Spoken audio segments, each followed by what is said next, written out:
May hapon sa tanan or may gabi na diyan. Ako pasalamat ko kay tagaan ko ni Pastor o for me challenging siya sa ako no. Kay first time sa Nigri. Salamat ko sa may panglawas sa iyang pagbiya ka na ko para bumiya ko wisdom sa pagbuulan niyo. Salamat ko atong among WMU kay sa naapi naman sa ako ang New Paradise no sa ato sa Lily of the Valley naa sila lima ka buok sila nga mga kuan niya ang ilang bisita kay tulo o kuan kanang i-provide jud sa Ginoo kay answered prayer kay wala gyud ang ulan no so salamat po kay daghan po pero first time sila pastor sa kuan sa circuit rally. Magbisita niya po sa kuan. Daghan kay murag unog ay tulo ay unog ka visitors. Para sa atong kuan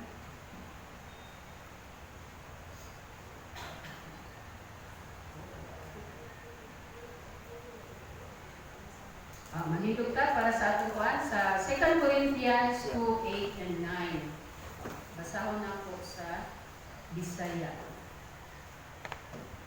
2 Corinthians 12:8 and 9. Sa makatulo, nag-ampo ako sa Ginoo nga iya kini kuhaon. Apan ang iyang tubag mao kini. Igo kanimo ang akong grasya kaysa imong kaluya. Makita sa hingpit ang akong gahom. Busa, ikalipay ko pag-ayo ang pagpasigarbo sa akong mga kahuyang aron maangkon ko ang gahom ni Kristo. Ang Diyos ng kapanalangin sa Empulo, mag-alpota. Most gracious and loving God, Lord, that your Spirit magagay ka na po sa pag-deliver ni Lord. O masabtan ako Ginoo sa nagapaminaw. Ikaw itugyan ako diya kanino ang tanan. Jesus my name I pray. Amen. So sa atong atong emphasis karon kay encouragement man kuno. So atong pagkuha gyud nako sa katong focus man ko ni Pastor pero imo ko nga sige dugay-dugay ko man siguro ko. So pag hatag gyud pagkuha nako sa katong day nagchat ko pagkagabi Pastor unsay emphasis sa February. So gihatag na dai niya sa ako ang emphasis encouragement. So sa akong introduction noon na ako ikuan diri. Si Paul ang nagsulat no sa Corinthians. Paul wrote these letters to the church in Corinth, a city in ancient Greece, to guide, correct, encourage, and strengthen the believers there.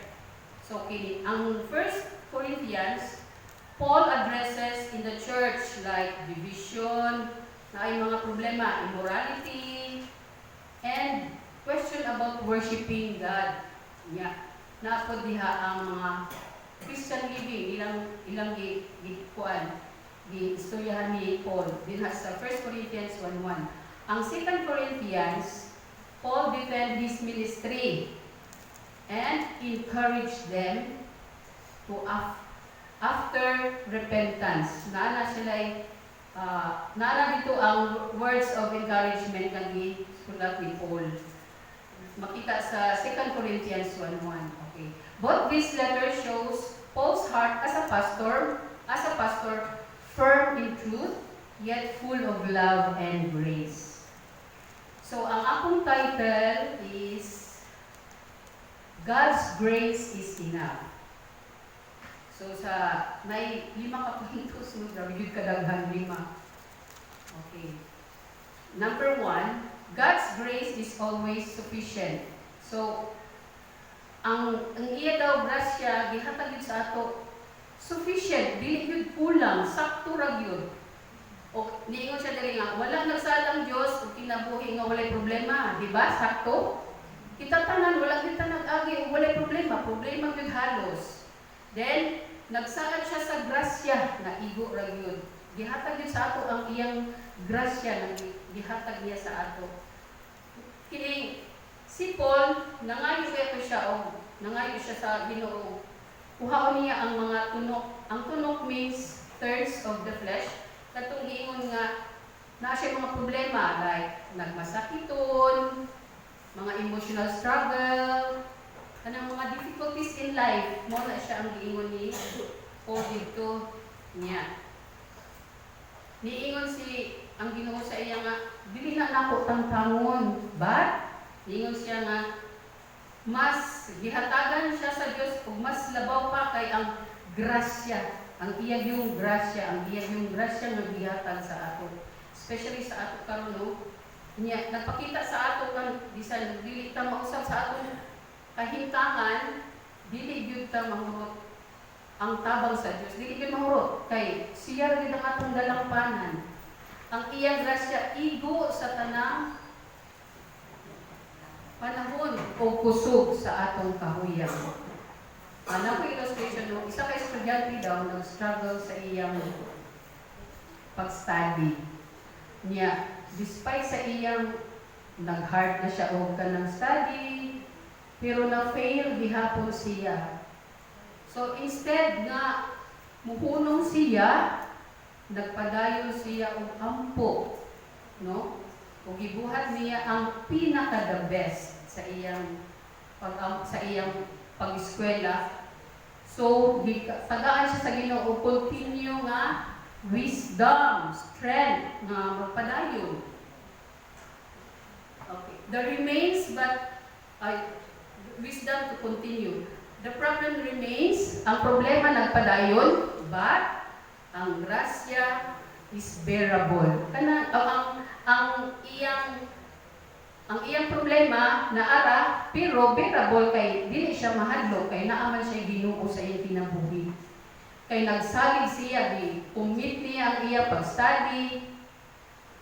So ingon siya nga God's grace is always sufficient. Dili gyud siya magkulang kay naara gyud siya permanente. Okay. Number 2, God's power is seen in our weakness. So nakita ang kung naatay kaluyahon ang Ginoo nakakita sa ato, no?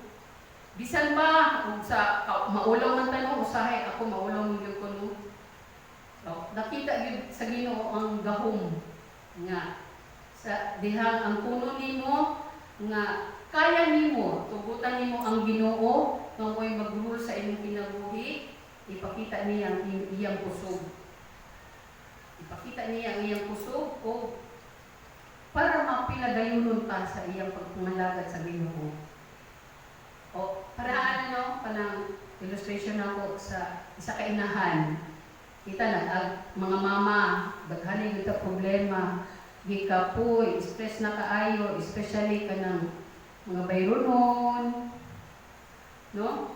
Pero unya pag-atiman, labi na kung daghan kag anak, no? Kung daghan kag anak, unya daghan jud problema kay tuition, magkaon diri anak. Pero niingon siya nga ang kaluya sa inahan pinaagi gihapon sa iyang pag-ampo o as nga tagaan siya more strength nga ma-serve niya ang iyang pamilya, gihatag yun sa Ginoo. Kay ang power nga mo'y nagdala sa iya, mootoy nakapalibon, nakapabalik sa iyang gugma sa pag-atiman sa iyang mga anak o sa iyang pamilya. Okay. Number 3, weakness teaches us to depend on God. So, ang atong kaluyahon, magdepende yun sa Ginoo. Magdependa sa iya. No, magdependa sa iya. Kung kita daw, kung permiti daw tapos gan, malimta na to ang Ginoo kay mahambog naman ta. Ako nagudni. Maingon ta, ako nagudni. So, gitagaan jud tag kahuyang sa Ginoo kay kini daw ang kahuyang nagpahinumdom nga nanginahanglan pa sa Ginoo. We need God nga mauwi mo strengthen sa atong weakness. Unya, Through weakness, makahibalo ta mo ampo. Ako kay di man ko kahibalo mo ampo sa una. Kasi po na ko kung sa yun no kay dili gyud ko kahibalo magampo. Kay nagsaligra o kanang pinagin-ani gali kay congregational prayer. Pero sa akong pagka ako isip, ako ra ba nagpa-eskwela sa akong anak no? Ampo ra gyud sa Ginoo nako ang tanan, Lord, ikaw na mag-igo ani. Ikaw na o. Okay ra siya, naagid siya, nag-supervise siya sa ako, sa akong pamilya, sa akong anak, no? O nagtudlo kini nga magpaubos ta ug magsalig sa iya. Kanang mahimo tang humble. Dili ta magpasigarbo sa akong kaugalingon. Ay wa tay kapasigarbo nga ato kay hindi mo ra taniya. Pag moingon si Ginoo, oy, nanobra na ng imong kahambog, kuha ko na ta ka. No? So nagtudlo kini nga pagsalig. So makakatunta sa pagkampo, pagpaminaw sa iyang pulong o pagsalig pag-ayo sa giya sa Ginoo. Ako grasya sa Ginoo ra gyud nobi. Iya gyud ko gibanan ni ani. Na ako illustration sa usa ka kaning trabahante ba nawad-an og trabaho. Ang iyang nawad-an siya trabaho tungod kay murag siguro nag-overlapping na siya sa iyang kuan. So nawala ang iyang confidence sa iyang self. So bisan sa kuan, wala siya sa pagtuo sa iyang kaugalingon. Unya imbis kay mag-rely siya sa iyang self, sa iyang skills, sa iyang kahibalo, but gihatag niya ang iyang self dito sa Ginoo. Nag-ampo siya o sa hinay-hinay nakatunan niya ang iyang magpaubsanon jud siya. Usahay anak biya ko. Uy, ako nagud ni abdi kay ko kumusayaw, labilas ka lang sa mga bata.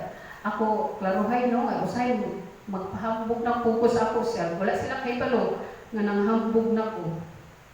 Pero God, gi-control ko ni God sa kanang inana nga kinaiya.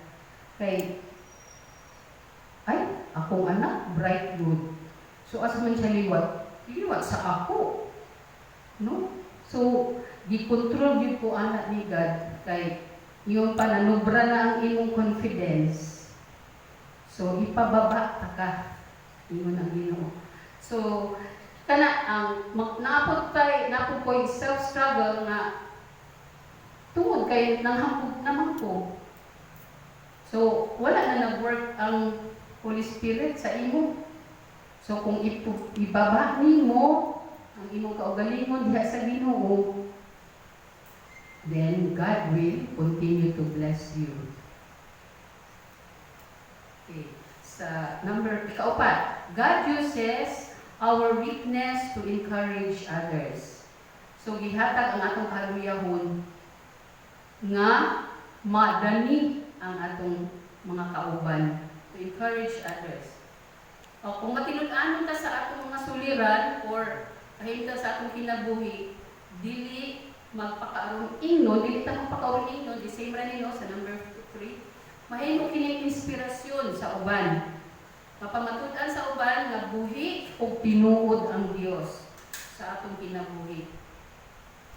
Pinaagi sa tabang sa Ginoo, makita niya ang ebidensya nga iyang gahom ug gugma nagauban kanato. Ang atong kahuyang mahimong paglaom sa uban, no? Ang ako pasabot ani nga kung ato sa katawo nahadlok sa iyang kaugmaon,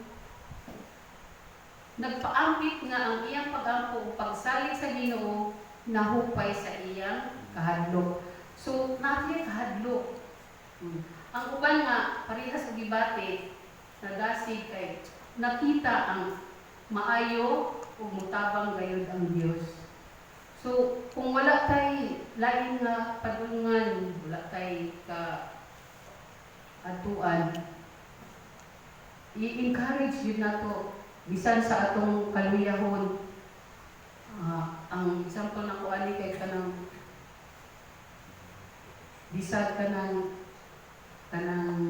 nagkaluya na ka, ampo lang yun sa Ginoo kay siya ra gyud ang mag-restore sa imong strength. Kay wala man tay laing kadampanan sa iya ra man. Rejoicing, number 5, rejoicing in weakness. Nagpasabot kini nga bisan si Pablo dili niya ikaulaw sa iyang kahuyan katong gitem siya sa mga problema, sa mga kasakit. Kay wala gyud siya nawala kay hinuman naaman siya naga sangpit sa Ginoo.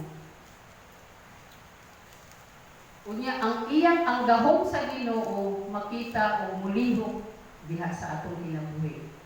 Kung dawato nato atong kahuyang sa pagtuo, makasinati kita og kalinaw, kalipay ug kaisog nga gikan sa Dios.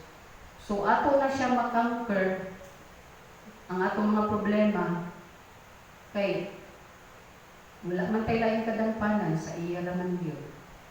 So example lang ko ani no kanang sa masakiton para kang Ate Yoli, no, despite sa iyang mga kanang iyang purok-purok sa iyang lawas, nagpadayon jud siya sa mga Silvia, kanang mahimo siya nato sila nga example. Mahimo silang kuan kay kanang gani siya nagmaluya, nagserbisyo gani siya sa Ginoo, full service sa Ginoo. Unya gi-replace niya si Ate Carmen, no? So, gi-trust tagid ni sa Ginoo ang atong kinabuhi. Wala gyud makulang sa ato. Na ako'y application, when prayer seems unanswered, trust God's grace. When you feel weak, lean on God's strength, not your own. Dito rin sa Ginoo, ayaw pagsalig sa imong kaugalingon. Ihadto rin sa Ginoo. When life is hard, remember that God is still working. Para itong kang Paul na daghan siya mga problema, pero dala na niya sa Ginoo sa iyong pagkampo. Instead of asking only nga ngayon, Lord, kuha daw mi nga mga problema. But nag-pray siya nga, Lord, give me grace to endure. Mag-antos niya, and glorify. Ako daligon jud ang Ginoo sa matag adlaw, sa matag minuto, sa matag oras sa atong kinabuhi. Na ako'y encouraging reminder, God's grace is not temporary. It is enough for today, tomorrow, and every trial we face. Whatever thirst or trials you are carrying, God is walking with you. And His grace will sustain you. So, kung dili daw ni ang grasya sa Ginoo, dili temporary, but enough daily nga magpadayon bisan sa mga in-spite sa mga problema, padayon sa pagserbisyo sa Ginoo, pag-alagad sa iya. And God will sustain us. Ang Diyos magpadalangin sa iyong pulong, pag-ambota, Lord God, ituloy na ako kanimo ang tanan. Salamat Ginoo sa iyong pulong. Nawag Ginoo ang kini masabtan sa uban. Ituloy na ako kanimo